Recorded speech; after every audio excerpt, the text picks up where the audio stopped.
Sidewalk na may malaking puno. SPG. Hi, share ko lang story ko.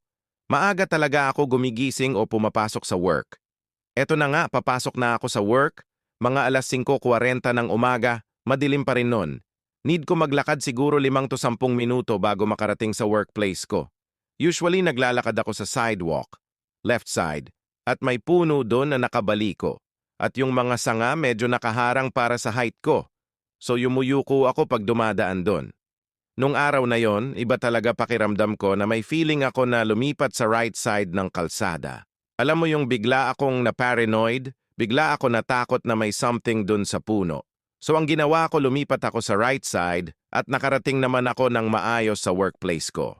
Fast forward. Mga alas 6:30 o alas 7 ng umaga, nagkakagulo yung mga students at parents nun. Nag-uusap-usap sila. Sa usapan nila, may nag-BGG raw na lalaki dun sa puno na iniwasan ko sa left side. So kung nagkataon pala kung dun ako dumaan, baka nabangga ko yung paanong nag-bad J.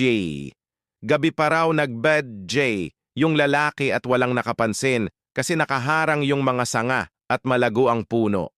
Thank God, lumipat ako ng side. So advice ko rin sa inyo pag may ganun kayong feeling or intuition, sundin nyo. Baka para rin sa kaligtasan nyo yon. V20,000 confidential, like and subscribe Herald Mix for more.